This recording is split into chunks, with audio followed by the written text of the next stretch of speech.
I recently switched from Arch to Debian and I'm already switching again. It's not like I don't have anything else to do, but here I am trying to create yet another parallel setup for my ThinkPad. Let me explain.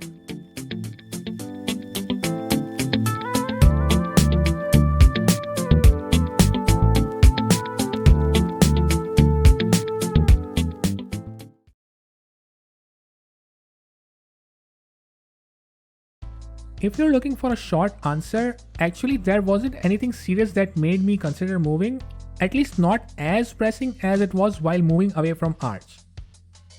Now I know there could be some fire in the comments, as apparently the last time I made my switch from Arch, it was pointed out to me that I wasn't worthy of using Arch and I should have gone with Ubuntu.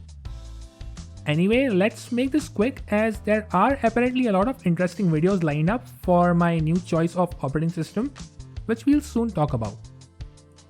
To me, the following things make an operating system different than the rest, which obviously may sound very specific to the way I use Linux and also to my skill level. The first and the most obvious one would be stability, or how much maintenance is required to run it as a daily driver. This again depends on the hardware you're running it on. Then there's availability of packages that one uses, which I know could be compiled from source, but let's talk about those that one can install using a package manager. Then there comes the package manager itself, for how easy it is to use, how efficient it is in resolving dependency conflicts, etc. All package managers aren't created equal, so some are definitely better than the others. Let's take a moment to acknowledge my positive experience with Debian in the last couple of months. Not to my surprise, I've had almost no issues with it, even with my NVIDIA GTX 1650. The packages are older, at times making me miss a few interesting features in the cross-platform software that I have in my workflow and have been using on other machines running other operating systems. A very good example being the recent redesign of Firefox, which though has received polarizing reviews, I sort of like it and have had it on my machine at work that runs Windows. Though the installation was a little difficult, once installed, solutions to issues were pretty much easy to find, many times due to the similarity with Ubuntu and the massive number of internet posts about it. So finally, the reason for me to move out of Debian, there actually isn't much to talk about. I really had to come up with reasons to leave Debian, something that just works and never breaks, or at least according to my experience. Below are a few of them. Forgive me for saying this, but Debian doesn't feel like a Linux distribution for enthusiasts. It does work and one can pretty much achieve a setup they like, but that's just it.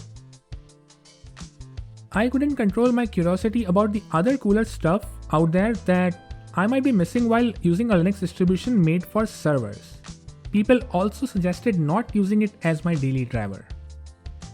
I received a lot of comments on my video about leaving Arch, even about how a noob like me was not worthy of using Arch, or even Linux for that matter. But then on the other side, there were quite a lot of helpful pointers for what else I could have gone with instead of choosing Debian. I've been missing AUR, at least a little, and though I have access to almost everything that I use, there are a few packages that don't exist for Debian, or I couldn't install using a source compile. I know I am the one to blame here, but having a massive collection of packages like the one on AUR cannot be ignored, where you could install pretty much anything you can think of with almost zero effort. So could this be the distro hopping syndrome many of us are affected with?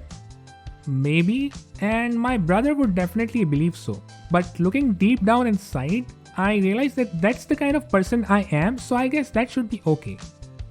Besides, the grass always appears to be greener on the other side, so there I go again to look for something that I would want to believe is better than what I am using currently. After having a complete setup for my ThinkPad on two totally different Linux distros, which is something that started with Arch, it gave me a fresh perspective to look at Linux, and then trying to achieve similar results with Debian later on helped it improve even more for me.